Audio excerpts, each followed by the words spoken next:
been southbound, I've been hellbound, riding on the midnight train. Going too fast now, think I ought to slow down, standing in the pouring rain. All right, what's going on, guys? Hey, Tony and Tristan back here at Zero Duck 30 podcast. So, you know, Tristan's been saying that if you're not smart, you must be dumb if you're not using Huntwise. All right, so we're going with that. And you'll hear me say it over and over. At least go download it for free. Guys, they're offering exclusive Zero Duck 30, 20% off elite version if you use code Duck30. And then we're super excited to be drinking our coffee and also passing on a discount code from the Dirty Duck Coffee Company. Thank you, Jay and Levi and Buck. And we're going to do code Duck15. Zero Duck 15 on that one. Zero Duck 15 on that code. So anyway, Tristan, why don't you take this thing off today? Well, yeah, we're super excited today, guys. We got Sean Weaver on. You guys probably know him from the Duck Lore series from MeatEater. And Sean, man, thank you for your time and coming on the podcast, man. Why don't you tell everybody a little bit about, you know, who you are and what you do? And I mean, I'm sure people know you from the MeatEater stuff, but yeah, go ahead. Well, yeah, no, appreciate it. First off, thanks for having me, guys. Really appreciate it a lot. You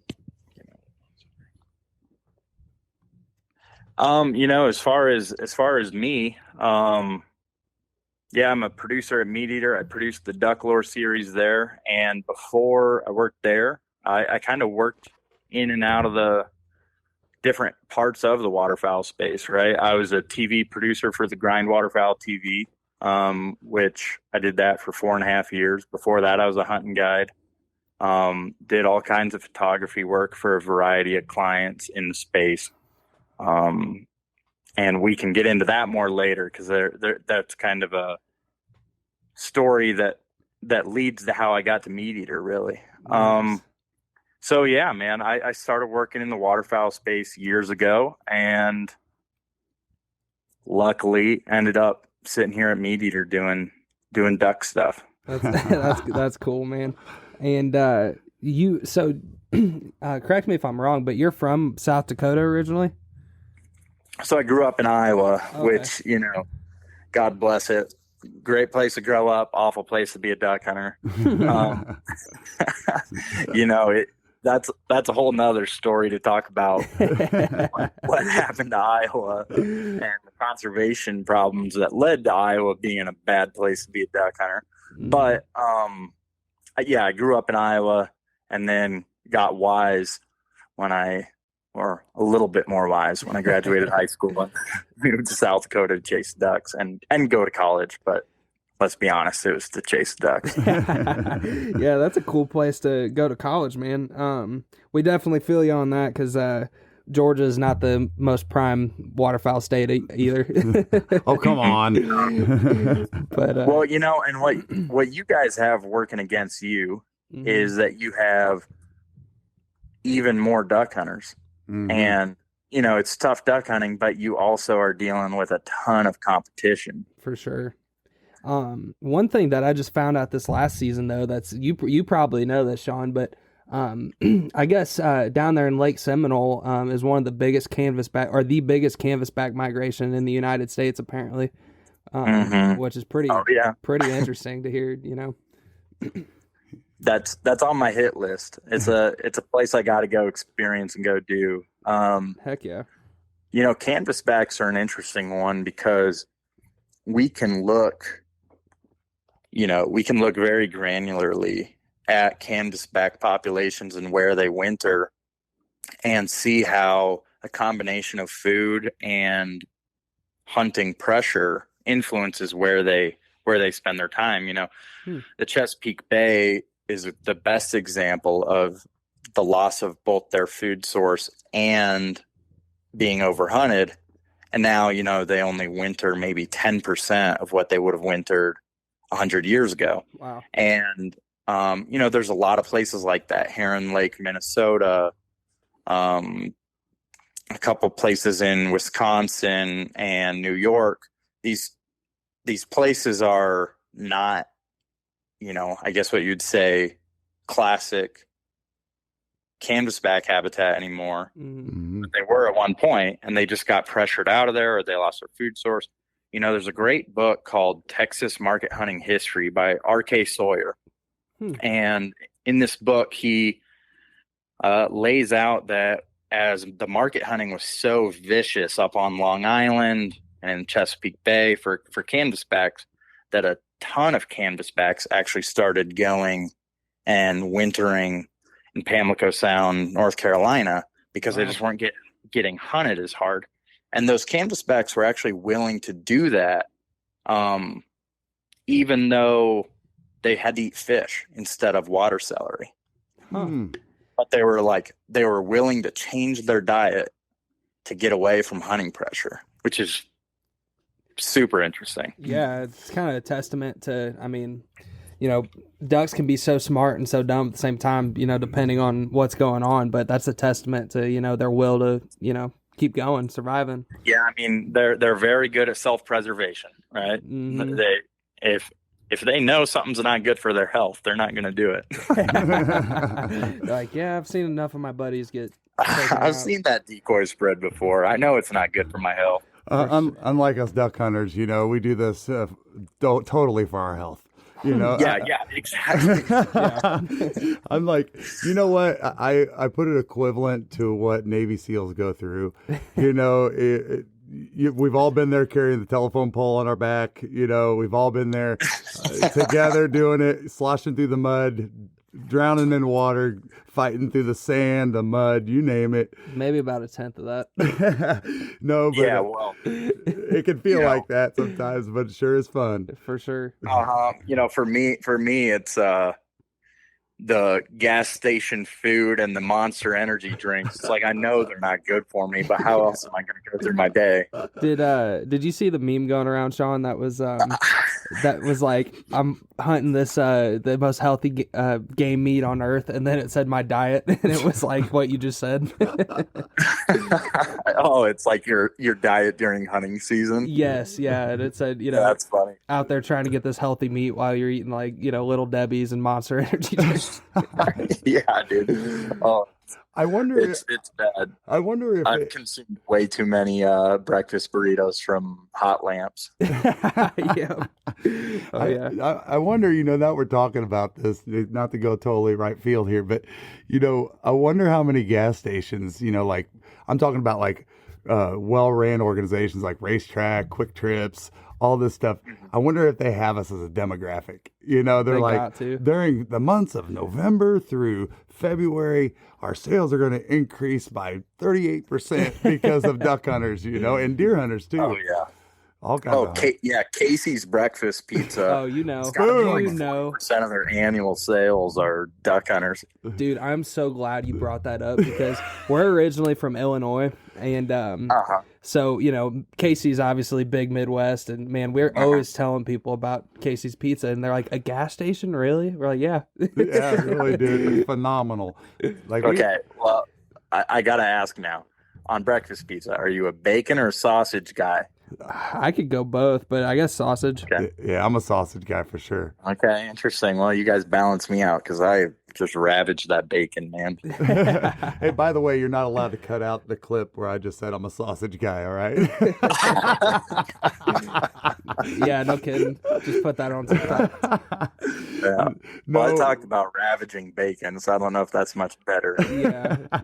No, but we actually did a pizza review our first year of filming, you know, just tried to show the reality of, you know, the shenanigans that you're doing with your buddies. And, you know, they came up, the younger guys came up with this idea, bro, why don't we start doing pizza reviews in the different cities we go to, right? It was kind of a joke off of Dave Portnoy with Barstool doing pizza reviews. Yeah. And this is getting way into the weeds of my personal life, but when I can't sleep, I pull up some of Portnoy's pizza reviews. They're awesome.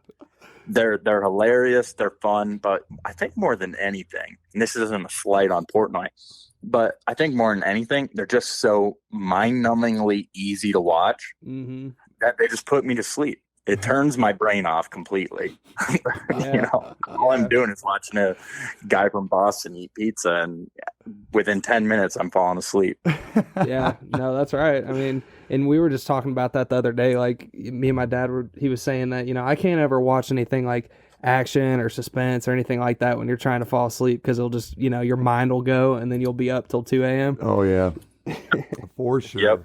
But yeah, man. So getting back to the waterfowl stuff, you said that you used to be a guide and stuff, or I've seen that on maybe the intro to duck lore. And where did you guide? Was it South Dakota or? Yep. Nice. Yep. I was guiding in South Dakota, and then I was guiding spring snows, traveling, kind of following the snow migration. But as far as in the fall, it was in South Dakota. Yeah. I gotcha. And man, was it South Dakota that not this season, but the season before was like super dry, or was it last year and the year before? We were through a real rough 2-year drought there, and there's this guy that has this theory of the desertification of the United States follows, I can't remember what some kind of meridian that runs right through the center of the country.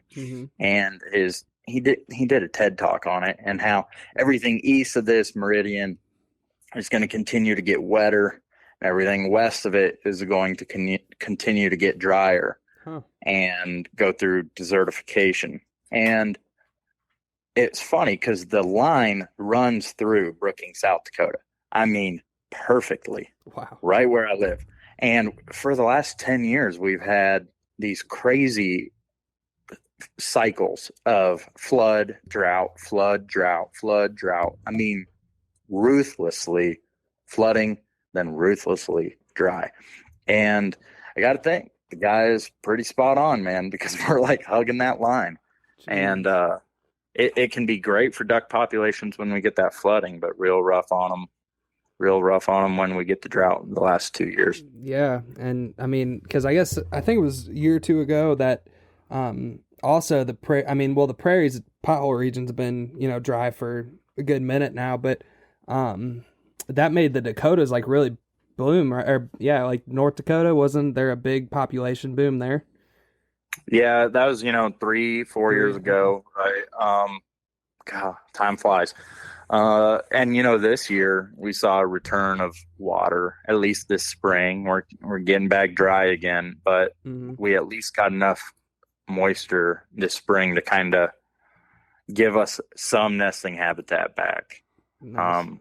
The ducks should have had a good hatch this spring compared to the last two anyway. Good deal.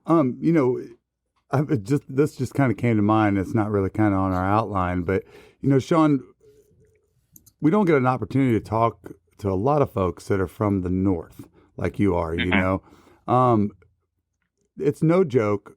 Everybody that I know, all the way up and down the middle and the Mississippi Flyway, the Central Flyway, everybody has saw a big boom in the pintails.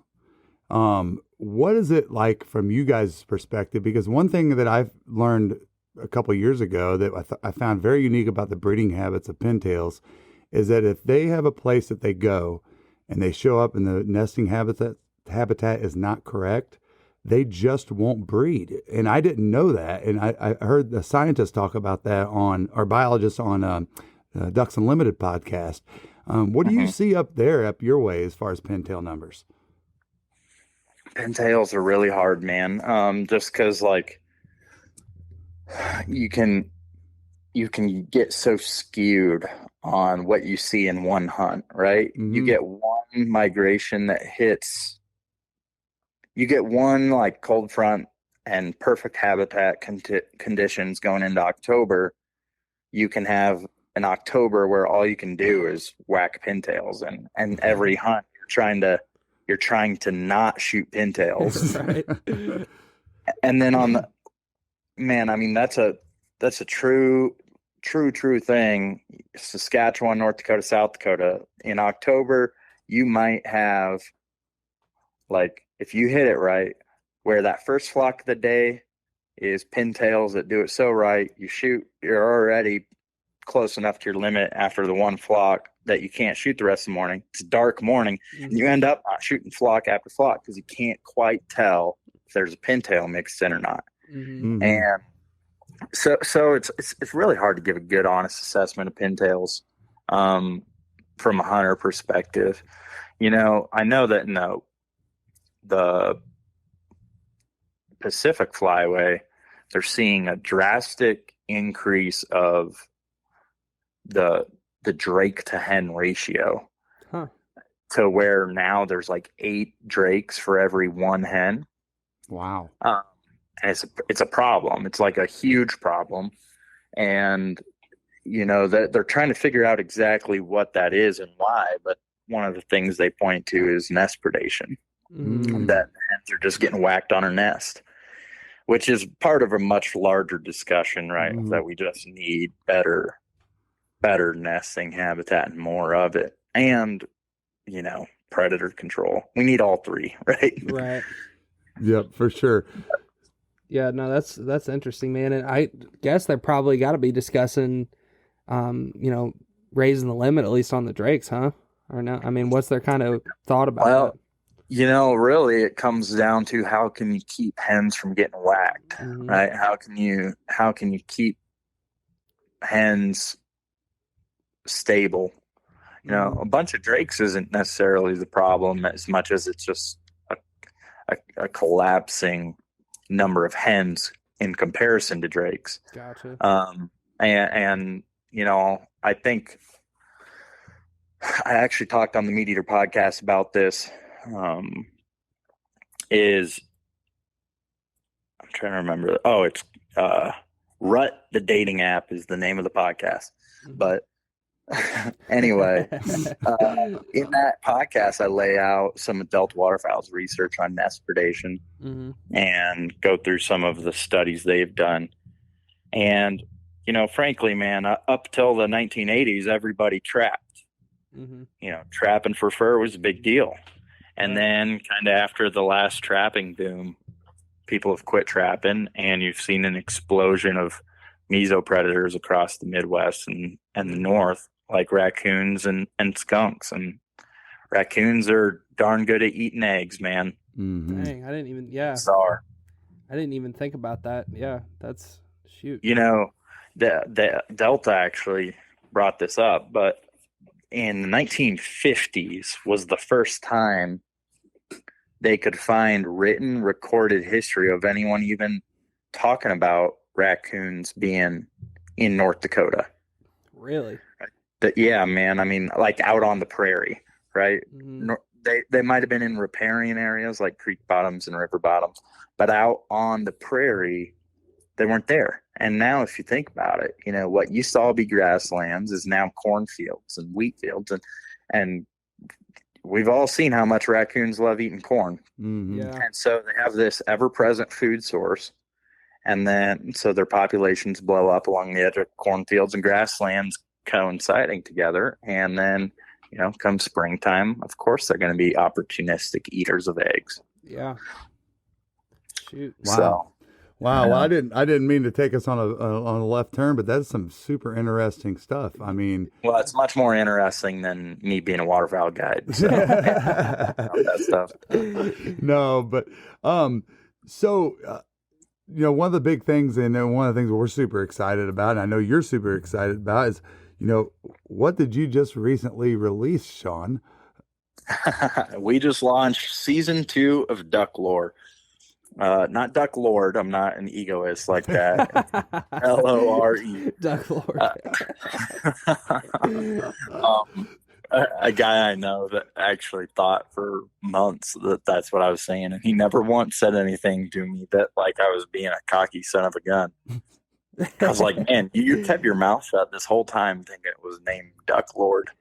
But that's awesome. Man, you showed up on somebody's post, you know, with the handle Duck Lord. Man, you want to talk about it, you'll get fired on by some Georgia boys, that's for sure. Like, who the hell you think you are, Duck Lord? Yeah, no, I would be saying the same thing. But yeah, so we just launched the first episode of season 2, and The second season will be 6 episodes in addition to the other 6 episodes that already launched in February. Mhm. And yeah, we go some awesome places, man. We go to start off in Salt Lake, then Wyoming, Missouri, New Mexico, Arkansas, and South Dakota. So quite the variety of places. Wow. That's exciting, man. I'm excited to see the stuff coming out.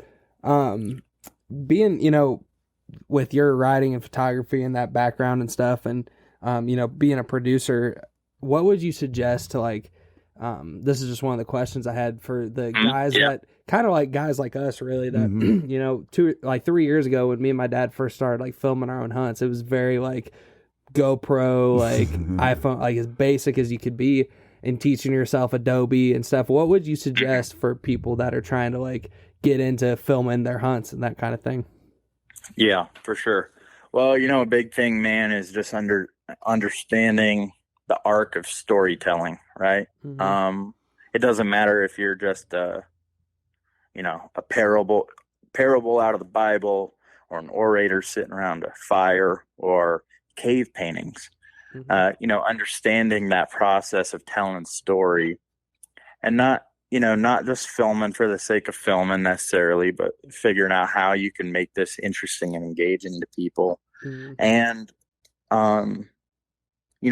that's maybe more like the actual how to have successful content, but how to even get into content, for me was just, I went balls to the walls with it, man. I was living poor as pork can be. I had a camera, but I only had $27 to my name, tight, poor. Right. And just, was willing to knock on doors, so to speak, of talking to anyone that would give me information. I give these guys a lot of credit because they kind of helped me take the leap. Mm-hmm. There's a company in Kansas called Rockhouse Motion, and anyone who isn't familiar with Rockhouse Motion should make themselves familiar, because they have some of the best video content in the hunting world ever. Beyond the Roar is a great film of theirs. They did a video with Sitka gear called Wings. That's just all waterfowl stuff. Mm-hmm. Anyway, those guys, I was some kind of goofy, silly, dumb 19-year-old kid. And they were willing to talk to me about production and about camera work and about photography. And they took time out of their busy days and busy schedules to just talk to, a nobody. And but first, before that, it took me reaching out to them and willing to talk to those guys. And, now they're way busier and got families and running big productions and all that kind of stuff. But ultimately it was, a combination of my willingness to go out and just to try to talk to people and learn from people. I wasn't trying to get anything out of them other than just wanting to learn from them. Mm-hmm. And we became friends through that. And that was how I really got my first step into understanding, the professional side of production, not just doing it as a hobby. That's awesome. And so yeah, I guess that's my advice, right? Is you got to be willing to learn from people and not think you can't think you're hot stuff right away if you aren't actually good at what you do yet. You just got to be willing to be humble and be able to learn. I had some guy trying to do work for me by spamming me in my Instagram comments, that I can hire him. I'm like, man, that is not gonna work. Yeah. You're trying to take the look at how good I am approach, whereas I want to see the humble approach. I want to see you want to learn and be better every day at it. Right. Yeah. And that's that's a good step in the right direction, because most guys just want to be friends with people and mentor people and talk about their knowledge, right? I love talking about my knowledge. I'd be a liar if I said I didn't. Yeah. Yep. No, man, it's a good point that you brought up, that, you kind of reached out to those guys and, with Rock House, and they were so willing to help you out. And it seems like what I've noticed with the waterfowl community, sometimes the waterfowl community can be kind of, especially on public land, you know how that goes. But the people I've talked to, and luckily with us starting this podcast, talking to different people that have brands and stuff, people are really willing to give you advice. It seems like, because I ask people all the time, what kind of cameras you're running, what kind of mics, like, how you edit, and people, it just seems like, at least in that side of things, people are willing to help you out if you're just, if you just ask. So it's a definitely, a community of selflessness when it comes to that. And yeah, you're right, Tristan. You hit it on the head. I never really thought about it from that angle. I just kind of embraced it as just nice people. But what a great point. For sure. Well, a high tide lifts all boats, right? Yep. Yeah, that's right. That's right. If we can all be better waterfowlers, be better conservationists, be better storytellers, if we can all be better about how we portray our craft and our love for our craft, then ultimately it makes it a better place. Yeah. I've never understood this petty shit talking mentality in Instagram comments, YouTube comments, whatever. Are there guys out there that, even in the waterfowl space that I'm not big fans of and, don't think are like the shining standard of what I want waterfowlers to be? Absolutely. But do I need to go run my mouth about it? No, no, not at all. Just make myself be a better storyteller and a better guy every day. At least try to be. Right. As I, take a nice swig of beer and, try to make myself better every day and better storyteller every day. And I think that will, truth be told, there could be a guy that sees what we've done with duck lore and say, you know what, that's how we need to go about our show. Right. We need to do it how he's doing it. And to me, it'd be like, great. That means like another guy making a better version of a show. Right. Sure. I like that mentality more. Yeah. Better place to come at the world from. Yeah. You hit the nail on the head with that, and all of us have had a business life. Most of us outside of just the waterfowl space, and, I've been in business for several years, and there's no way possible I could had the success I've had in my career without people that I listened to that were, nice enough to pull me under their wing. And I, thank God I wasn't so stubborn that I didn't listen, I mean, there's a lot of times where you try to help somebody and they don't listen. I'm a big thing, Tristan knows that I almost keep a list of how many people I get into hunting, and I love it when I get somebody and see, what it does to them, whether it's deer hunting, duck hunting, whatever, Yeah. And, the ones that are going to put forth the effort, the ones that want to do it. And everybody goes at a different pace now, nobody has to be as psycho as we are, and some people like to go do it a couple times a year, and that is awesome.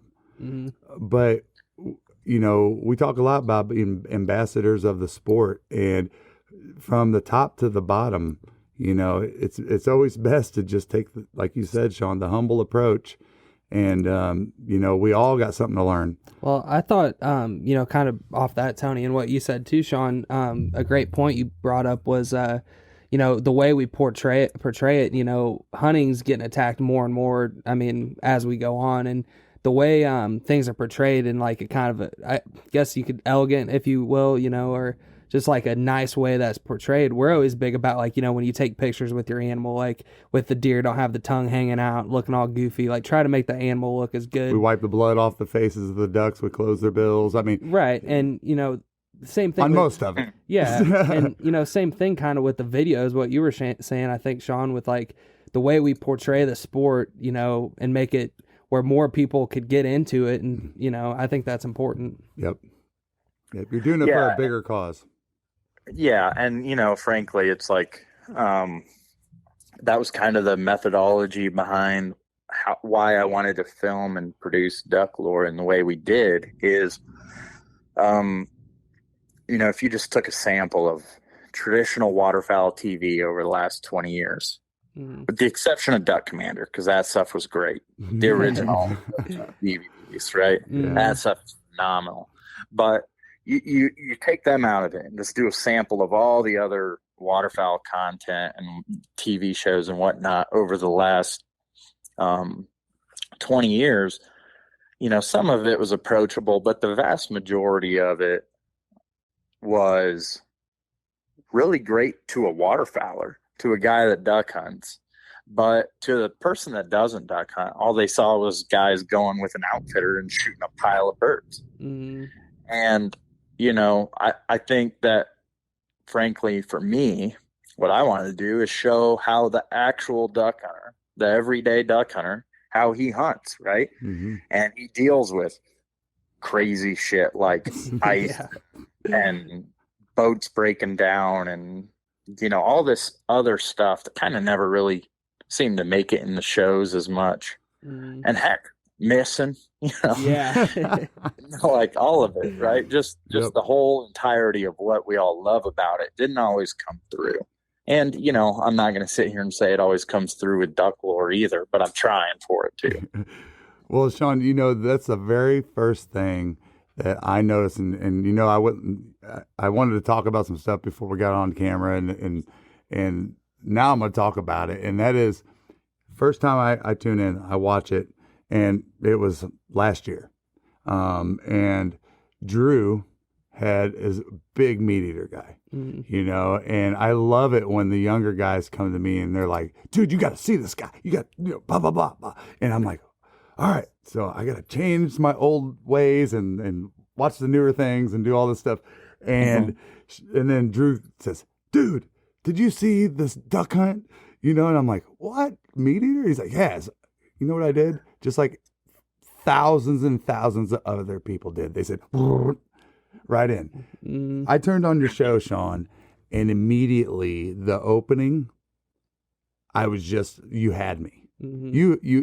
You had me immediately at the opening, because every duck hunter can relate to your opening and what your story is all about. So will you please go into what motivated that and how you came up with the concept and what you're going to continue to do, and talk a little bit about that stuff. Yeah, for sure. Yeah, it's calling the kettle black in a way, right? Because I was a producer of waterfowl television for years, and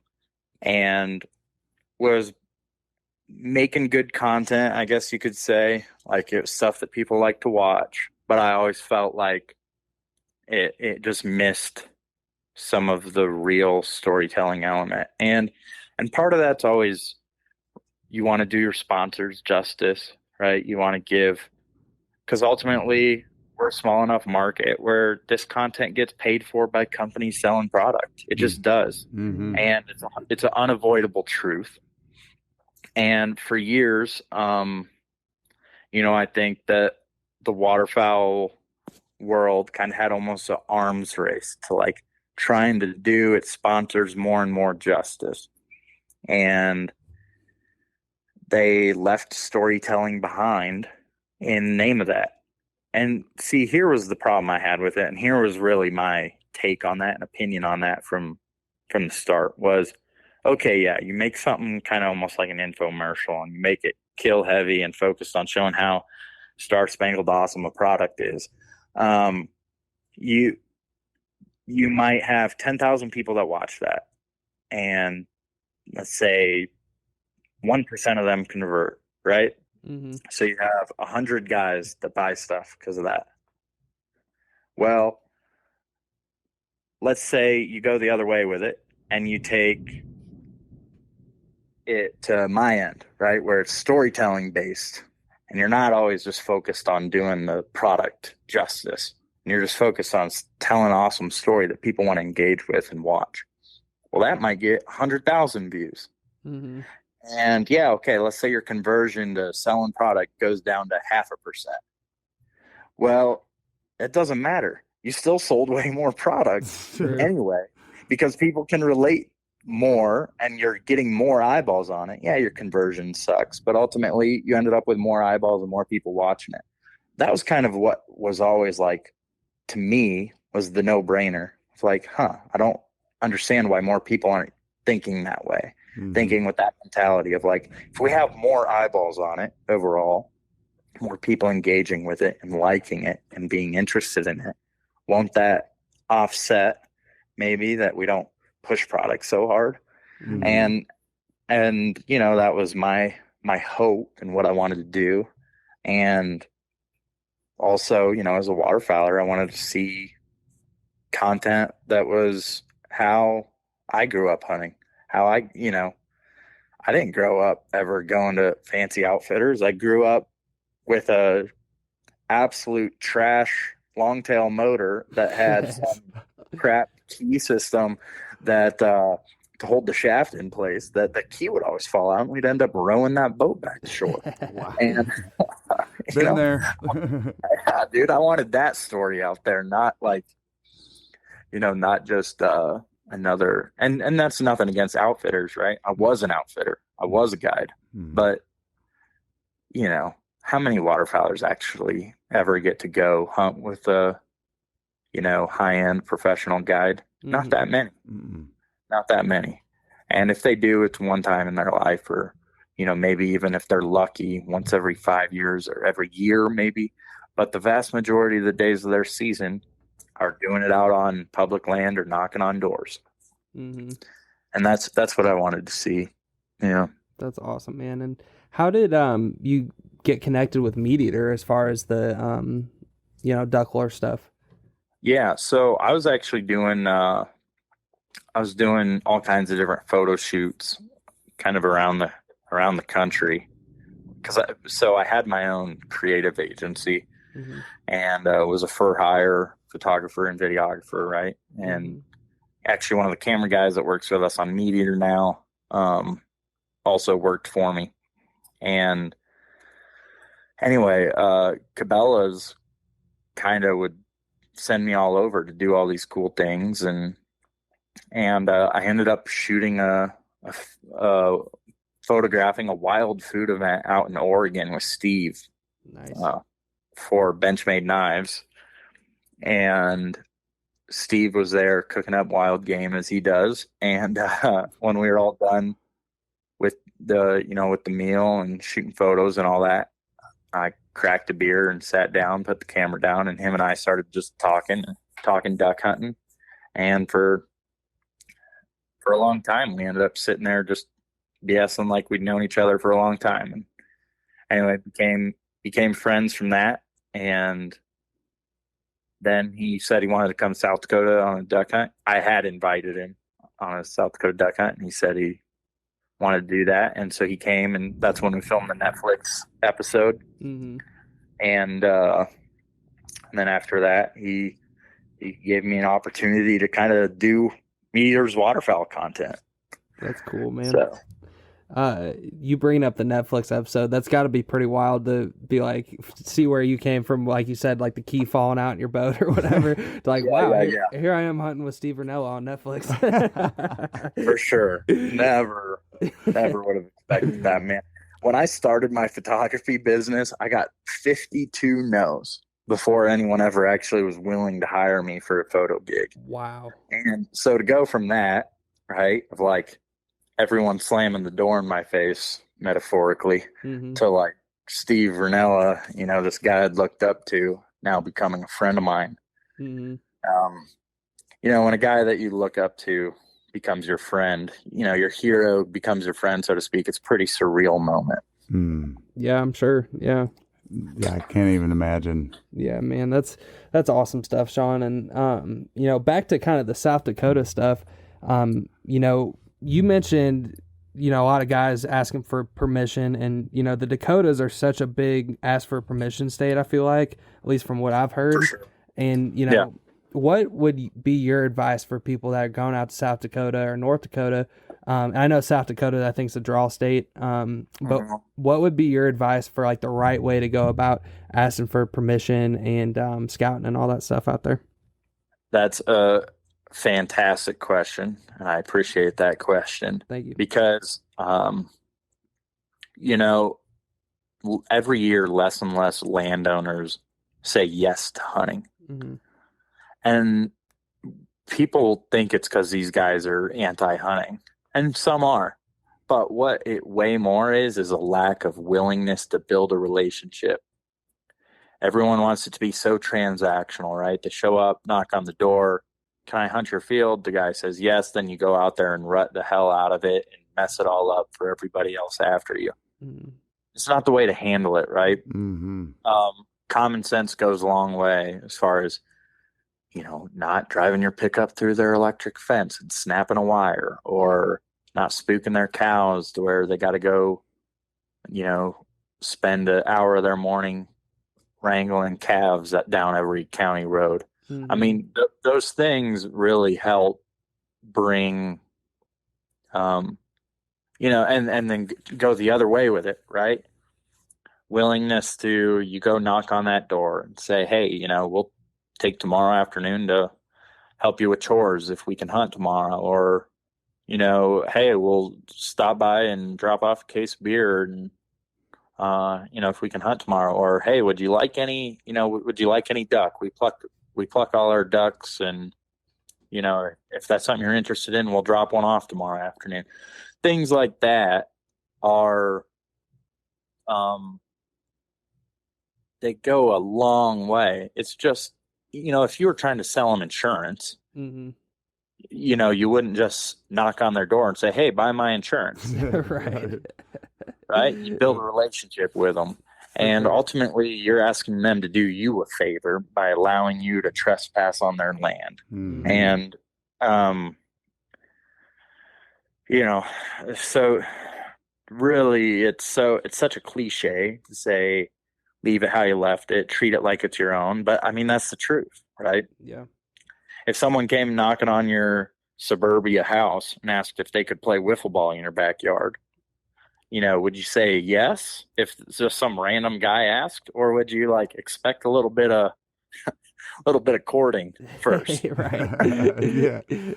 Yeah, no, but it is an important point that you bring up about that, because it's been a little bit of a lost art, like a lot of things. And I even had, I live on a lake, out back, just real quick, and the other day, I fish out there all the time and stuff, and I see some young boys that were, walking around, and some of my neighbors have signs that say private property, all this crap, right? But they came onto my property, and I saw them down there fishing, and I come walking down, and I saw one look at the other one, tell him something like, oh shit, here he comes, and I just walked to him, I go, you guys catch anything? And they're like, well, we caught this 5-pounder. I go, really? And he's like, yeah, you want to see a picture of it? And they were showing me a picture of it and stuff. And I said, hey guys, I said, I'm not going to be one of those, Karens. I go ahead, do whatever you want. I said, but just put them back, and he's like, I go, and they're like, oh yeah, yes sir, thank you sir, stuff. But that's on a very small, minimal level. But it was nice to see some young kids doing it right. You know what I mean? So, But continue, please. No, you're good. I just think, as long as people understand to respect the resource, we'd all have a lot more hunting ground, frankly. A lot more people that would say yes and give us permission and go ahead, if you just can give a little bit of love in return. A little bit of respect goes a long, long, long way.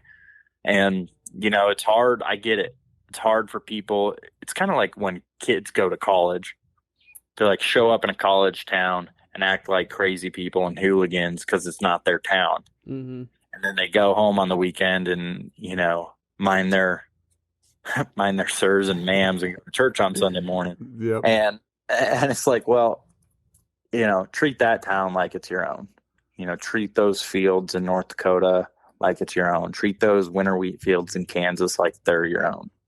And don't go rutting it all to holy hell and turn a farmer that said yes for 20 years into a guy that says no. Yep. That's great advice, Sean. Yep. With South Dakota, and it's being a draw state, I think the Dakotas are such a dream hunt for a lot of people, including us eventually one day. How does the South Dakota draw process work? I just knew it was a draw state, and I've never really looked into it much further than that. Yeah, no, it's pretty easy, man. It's pretty straightforward. You apply in June Mm-hmm. and early June, late May, I think it is. I can't even remember. Early June, and you go on there and you pretty much pick what license you want to apply for. Mm-hmm. Meaning, like we have some zones that are 3-day licenses, and then we have a statewide 10-day license. And you just get to decide whether or not which one you want to apply for. And you can buy a preference point, so you get to draw twice, meaning like you can apply for the statewide, and then if you don't get it, you pay $10 for a preference point that kicks you into a drawing for a 3-day. Mm-hmm. Before COVID, you had like 100% chance of getting drawn, and then Canada closed and everyone started applying for South Dakota again. So now it's like 50% chance of getting drawn last year. But that draw is really special. I'm so biased here. But South Dakota doesn't have a statewide full of habitat like North Dakota is, right? From Fargo all the way to Williston, you have duck habitat in North Dakota. Mm-hmm. South Dakota is not that way. You pretty much have, a little chunk of. You pretty much have a third of the state, right? Is like duck habitat in South Dakota, and then the other 2/3 is way more pheasant and grassland and cattle ground. And so, that draw just keeps that stuff from getting too overran. Mm-hmm. And I think it really helps control pressure and make it great hunting. No, you don't get to go there every year. And I get it that's a bummer, but it means that when you do go, the quality of your hunting is going to be better. Yeah. And, in every other kind of hunting, we have trophy units and we have general access units, right? Like, let's say elk. Mm-hmm. You've got trophy units in Montana, and you've got just general hunting units. And, you might not get to go hunt the trophy unit every year, but it's worth it when you finally do draw it. And I don't think it's out of line for us to have the same thing with waterfowling. Yeah, I actually, it's interesting that we, get on this topic. We always talk about like with Florida where we do a lot of duck hunting. When we started Zero Duck 30, we lived in Jacksonville, Florida, and still duck hunt in Florida a good bit. It's a completely different experience than a lot of different places. But I mean, that hunting in so many different areas, everywhere is different. But one thing they do, they have some really, really good, quota hunts that, the state, checks in your birds at the end, and you see how many birds are killed, which species. And, some of them, if you get pulled for it, the average is like 4 or 5 birds a hunter, which, I mean, if you could go somewhere, even if it's just once a year, and have a hunt like that, where you're almost guaranteed if you're a good shot, I mean, who wouldn't want to do that? And I just... I'm not saying that a state like Arkansas or some of these other states should just make it 100% that way, but, why not specifically target, I do know they have some quota draws and stuff, but as far as like the out-of-state stuff with South Dakota, I wonder if there's just something that could be done to kind of create some more of those type environments, in other states. Yeah, and I think it'd be hard to ever go do something like that in a state like Arkansas that's got such an industry built up. You would ruin a lot of people's pocketbooks. You would hurt a lot of people's investments, right? Mm-hmm. And I don't ever agree with doing something like that. Yeah, sure. But that's a good point. South Dakota, you don't have that, and I think even like just having some drawing abilities on public areas like. That are maybe managed for waterfowl, like what Missouri has done with a lot of their what people call duck parks. That no, you don't get to go hunt out in, let's say, Otter Slough every day, or you don't get to go hunt out in Four Rivers every day. But when you do, it's going to be a good hunt. Mm-hmm. And I do like states doing that. I think that's good. I think where I start kind of disagreeing with it is if you start really telling people what they can do with land they've purchased, and okay, yeah, you bought land here, but now just because you're from out of state, you don't get to actually hunt your own land. Like, Yeah. True. Well, that brings up a great point. And we got a good friend of ours that bought property in Iowa. Everybody knows how well managed the whitetail population is in Iowa. I mean, I've watched it change over my life. Illinois, there was a 3-county area called the Golden Triangle, and all of a sudden the internet came and that got lost. And even though that's where most record books have been taken in the Pope and Young, Iowa has turned into the super state, and they do such, it seems like very similar to what South Dakota's doing with the waterfowl draw. Same thing in Iowa. You don't get it every time, but if you do, you got a good chance at a good quality hunt on public land or any land. Yep. And it's like, if you want to just be able to,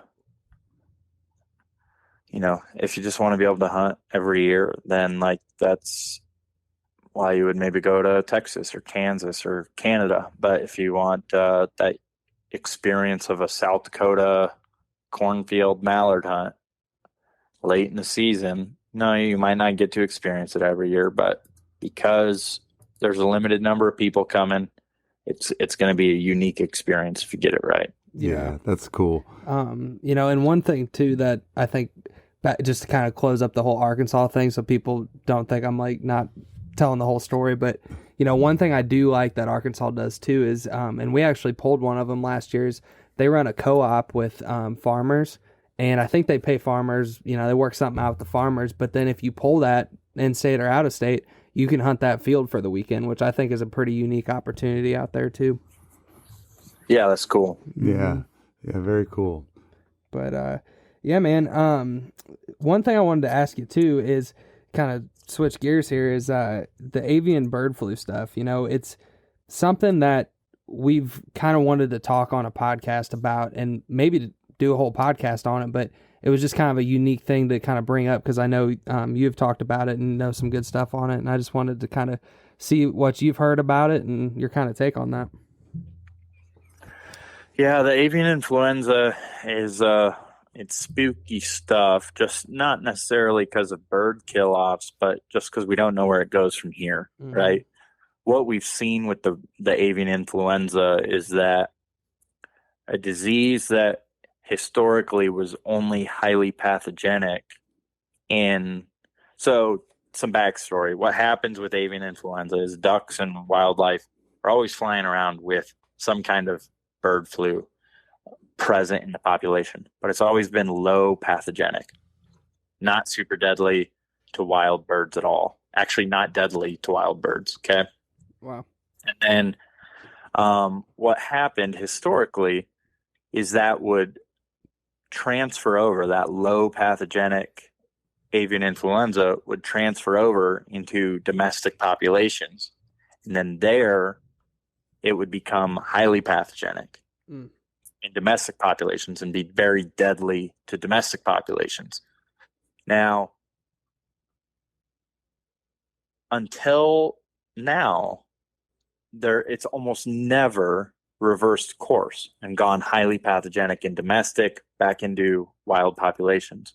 The highly pathogenic, with the exception of like a few cases, had never gone back into wild populations until 2021 and last winter. And now we see this highly pathogenic strain not just go back into wild populations, but run rampant through them. And I know that there's still cases popping up in California and Alaska right now. And it started all the way down in your guys' neck of the woods. Yeah. And it came over from Europe. So it's really interesting to see how this one is different than all, what highly pathogenic avian influenza has been before. Mm-hmm. Not just because it's killing wild birds. We don't really know what the population impacts are. They're probably not like population level impacts. But what becomes a concern is, where do we see it go from here? Yeah. Does this become a reoccurring theme of every year having highly pathogenic avian influenza that ends up killing a bunch of wild birds? Right. And hopefully that's not the case, which comes back to guys just should be trying to, in every way, shape, and form, manage their carcasses and manage their birds wisely. I could even see us ending up with some, long term, if it becomes a real problem years over years. You could almost see CWD type regulations, right? Yeah. Of trying to not have waterfowl congregating in the area, trying to not congregate them on flooded corn or things of that nature. But birds are tough. They're a lot more gregarious and you can always hang out together anyway. So for sure. And I mean, with the CWD stuff, I mean, you've seen it in, for example, like when we lived in Florida, we'd go up and hunt in Georgia for deer, and if we shot one, we would have to and we'd just be on the weekend. So let's say Sunday morning somebody shoots a deer, before you could come home Sunday night, you got to get all that meat off the bone, and you can't bring any of the bone back into the state. So that's, I mean, I'm glad they're doing something about it, but it is interesting kind of the challenges it brings up. Yep. Yeah. So. Sean, on that topic, and if you're not, if I'm asking an out of line question, just tell me, and we'll save it. But what would you say to the duck hunter that obviously it's present? Number one, is there anything they should look for in behavior of waterfowl, or the presentation of the meat, the feathers, anything like that they should look for? And then on the flip side of it, from a health concern, is it okay to eat them? Yeah. So, from my understanding, there's no concerns with eating them. The actual way you would contract it yourself is from heavy exposure to the virus itself, which would actually come in the form of either you breathing in the particles, or you kind of putting them on your face through, like, for example, let's say you touch the duck's mouth or the duck's feet or something like that, then you go eat a Dorito, right? Yep. Like mass, purposeful, intentional exposure like that, where it's like very obvious how you get exposed, is something that the CDC said they'd be concerned with. So they want people to be bagging carcasses. They want people wearing a mask and gloves when they clean birds.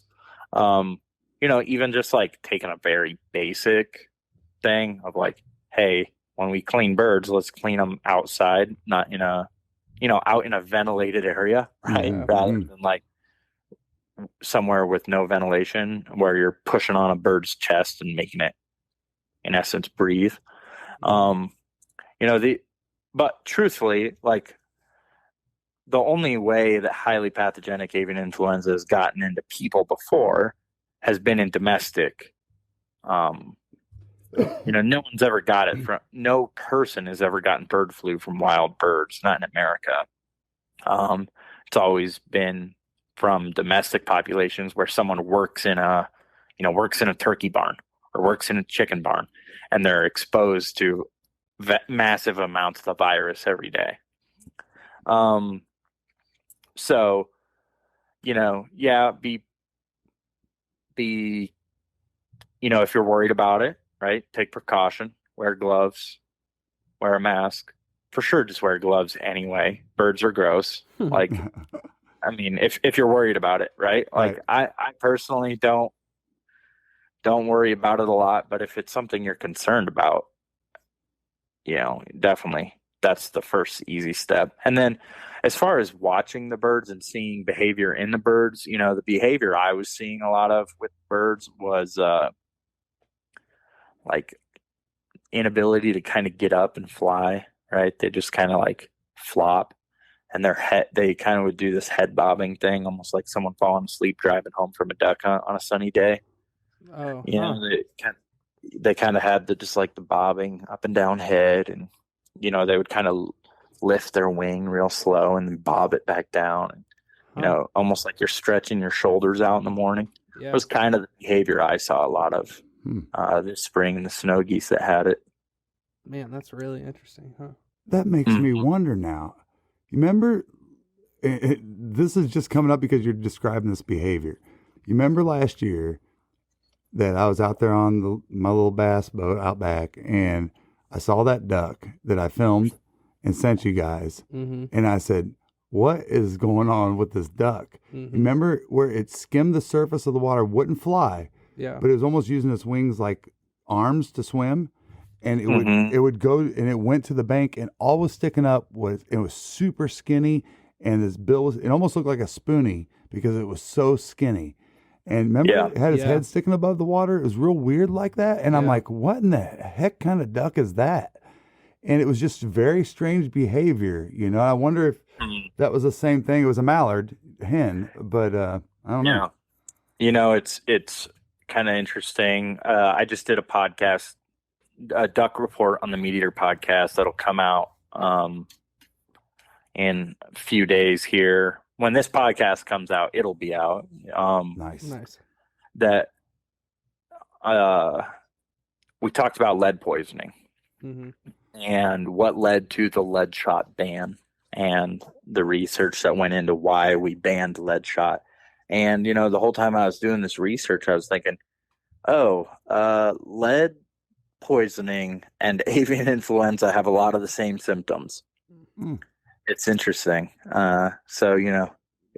It sounds like what you're describing definitely sounds a lot like what I saw in avian influenza, but then it also now makes me think like, maybe it found some old lead shot somewhere. Yeah. Who knows? I mean, there's a lot of, runoff that go into these lakes from people's, they don't let you treat chemicals within 20 feet of the bank. But I know people that do it. I see them doing it, and it all runs downhill, man. It's going into the water, and years ago, I used to be a farm pond fisherman. I ate them. Boy, we got bass, catfish, whatever. You're eating it, whatever you caught. And one day, my dad showed up at my uncle's pond, and we were sitting there fishing, and he said, "You guys gonna let them go?" And I said, "Hell no, we ain't gonna let them go. We're gonna fry them up as soon as we get done." And he goes, "You ever thought about the amount of chemicals that Uncle Frank puts in these fields?" And I went, "Yeah." So and you're all of a sudden like, that's why I've been acting. Ever since, like, people talk about the urban mallard, the urban geese, right? And it is a real thing that's going on. DU did a great podcast about it. It freaks me out if somebody like called me up and is like, "Hey, bro, we're going to be 20 miles outside of Atlanta, and we're going on a big Canadian goose feed for early geese." I'd be like, have fun with that. Because, I'm not going to be getting Alzheimer's from this goose that eats the grass that's treated in everybody's yard in Atlanta. I'm just not doing it. So anyway, but sorry to get off topic. As we drink a Corona and Monster Energy drinks. Casey's breakfast pizza, right? Yeah, exactly. For sure. Well, heck yeah, man. Well, sorry, I didn't mean to interrupt. Go ahead. I wanted to kind of dive into, and I don't know, honestly, I don't have my glasses on, so it's a little bit blurry on the outline. So if you don't mind, Sean, I mean, we try to keep things to an hour, but at the same time, I'm going to ask you questions as they come up. Yeah, it's fine. But, man, I've watched all you guys' videos. And the latest one, you guys are in Salt Lake. And, man, what was it like going through that experience? It was such a real hunting experience. And quite honestly, I'd never heard about the eggs. The brine shrimp eggs. Yeah, brine shrimp eggs. Man, talk about that episode and what it was like making it, and what people some of the highlights of what they'll be able to see when they watch that show. Yeah, it was. Anytime you go out on, I've been out on the Salt Lake a few times now, and it's like being on the moon. I don't know how else to describe it. It's such a foreign place. The mud is downright insane. It's biblical. It's, just such a vast expanse of empty space that depth perception out there is incredibly hard. In that hunt, we kind of had the benefit actually of like ice and some sandbars, but on a typical year when you don't have all that ice like we did, it's just flat water. Mm-hmm. And you look like you're in that, whatever movie that was, Interstellar or whatever. No, that's not the one. But, one of those darn Martian-looking movies. And you just are like, wow, what a place. As far as the hunting goes, it's all about just like getting on the right spot where you aren't dealing with the mud, the water shallow enough to hunt. You're close enough to the birds, but not too far away. It's an interesting dynamic hunting out there. Once you're in the right spot, the decoying is easy. There's no real calling needed or, special decoy setups or nothing like that. No special hiding. That's all the easy part. The hard part's just getting at the birds out there. And cold and ice makes it a lot harder because you're already dealing with salt, right? You're already dealing with cameras and shotguns in freaking salt water, which is less than ideal. And you guys couldn't even got out there had he not had this airboat, right? Has this airboat, and you guys were able to get out there. And one thing that I thought was kind of crazy and a little bit spooky there for a minute is that ice rush that came. You guys are out there. It was like, oh, hell no. It's time to go. And you want to talk about reality hunting. Oh, dude. I really wish we could have shown that for what it was. Mm-hmm. Like, I wish we could have really, left the cameras rolling and shown how crazy that got, because the water and the ice came down that creek so fast that we went from, if you look at the start of that episode, we're on pretty much dry ground. Mm-hmm. And by the time Glade sprints back to the boat, which is like a half mile, God bless it that he does MMA and is like actually super fit, because we would have never left that lake. I would have died of a heart attack long before I ever got back with the boat. And, but Glade hoofed it back for the boat. And by the time he comes back, we have all the cameras and hunting gear shoved in our coffin blinds. And I'm standing in, knee to thigh deep water on what was dry ground 10 minutes before. Holy cow. And I'm just getting slammed with chunks of ice that are, 100 pounds. And we actually, we lost some decoys. That very last duck that he shot, we went searching for and never did find. We found a bunch of killed off birds that had died from the cold that night. But like the ice had buried that bird. Wow. It got insane there at the end to where it was like, we're trying to find our decoys. We're trying to keep people from getting swept away like camera guys. It was a mess. And I've dealt with ice flows, but not one like that where you're kind of, there's no dry ground nearby.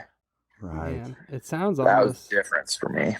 It almost sounds like hunting like an intercoastal, like kind of marshy type situation, but even like quicker, where because we hunt a lot of those areas, and it's kind of, you got to be like, all right, well, this WMA you can hunt out till 12, but we better be out of here by 10 or we're not getting the boat out. And we've all stuck them. Yeah, we've all stuck them because we're going to push the limits. Yeah, but thankfully, sure. Thankfully in the marsh down there, it's not so much, freezing to death and right. All that stuff. Yeah, it was cold that morning. It was, it was 12 degrees out. And then I think what happened that caused that ice flow, because when we got back to the truck, it wasn't even above freezing. Mm-hmm.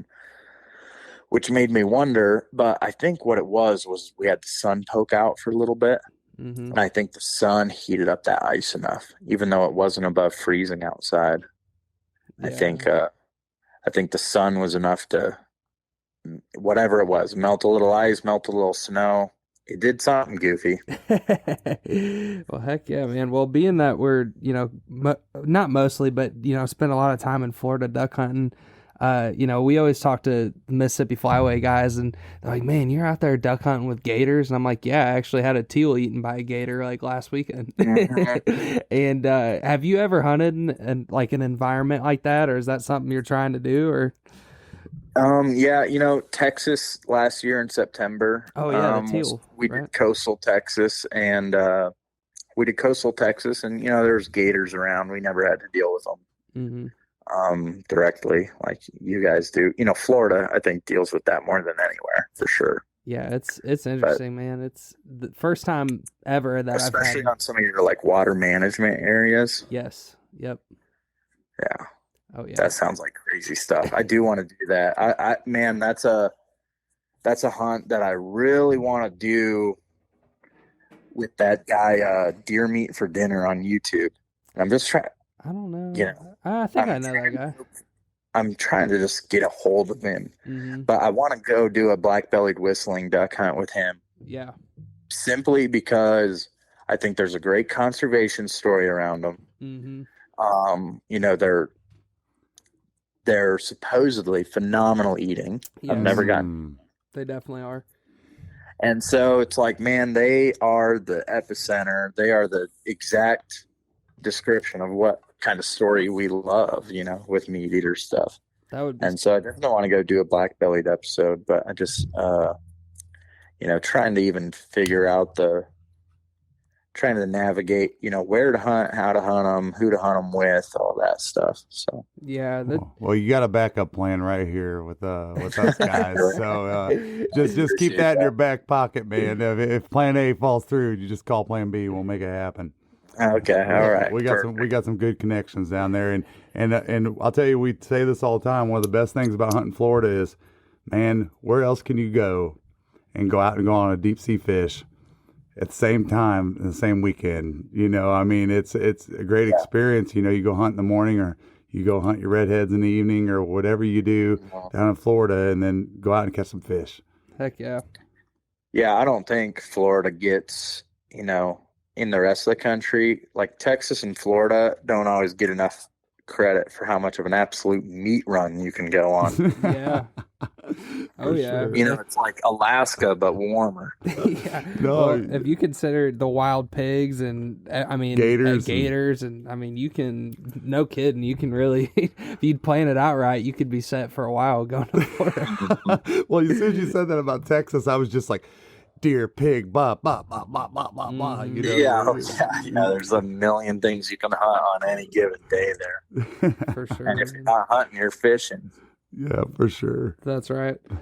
Well, heck yeah, Sean. Thank you so much, man, for taking the time out to be on the podcast. And obviously duck lore, people can just Google, YouTube, whatever, duck lore. But, outside of YouTube and stuff, are you guys on social media, or is it just they've followed you? Or for sure, something I'm actually trying to hopefully get people to go look at and pay a little more attention to is on the MeatEater.com. Mm-hmm. We've got a waterfowl category on there that has so much stuff that every waterfowler should love. We've got breakdowns of the new First Light waterfowl camo and gear and all their new stuff. Mm-hmm.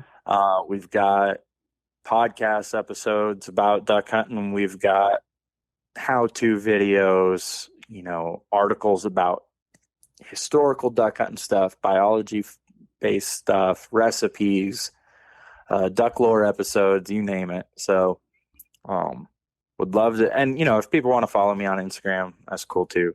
Sean Weaver, you see. But I would encourage people, we just kind of built out a whole new waterfowl category page on the MeatEater website. And It's very extensive. There's all kinds of content there. So that's the MeatEater.com/hunt/waterfowl or something like that. So That's awesome, man. And real quick, I wanted to ask you about this earlier. The new First Light waterfowl camo. Can you just talk about that a little bit? Like what you think about that, and just kind of, because I honestly I don't know anything about it. I just saw that it came out like yesterday or the day before. Yeah, it just came out. Yep. So, man, First Light is historically they're from Idaho, right? Mm-hmm. They're a big game centric company before, but their big thing, their big claim to fame at First Light has always been merino wool base layers, mm-hmm. and which it's a warm when wet story. Ultimately, like, mm-hmm. you stay warm even if you're sweaty, even if you're wet with merino, which makes it great for waterfowl hunting. And so they just wanted to build on that and actually make, show waterfowlers all their existing stuff that's good for waterfowling, mm-hmm. by putting it in a waterfowl camo. But then on top of that, they built out a bunch of new waterfowl stuff that's honestly, I'm so biased here. So I can't say this objectively without people throwing up the red flag, but it's legitimately good shit, man. It just is. I wore it all season. I put stuff through the ringer. Mm-hmm. I wouldn't tell people to buy stuff that I don't like. And, I genuinely do like the stuff. It's really good stuff. Specifically, if guys are just going to buy anything at all, start off with some First Light base layers, mm-hmm. in the merino wool, and you'll become a believer real quick, because then you'll be like, oh no, you can wear this stuff from September to January. So that's cool, man. Well, very cool. Well, I appreciate it, and thank you again for taking the time to come on the podcast, Sean, and we're looking forward to, as everyone is looking forward to the upcoming episodes coming out. Absolutely. Thank you so much. You're such a humble man, and we appreciate what you're doing for our sport, and keep doing what you're doing, man. We're big fans, and we look forward to hopefully having you on again soon. Yeah. Thanks for having me. Appreciate it. All right. Thanks, Sean. Take care. Southbound, I've been hellbound, riding on the midnight train. Going too fast now, think I'll slow down, standing in the pouring rain.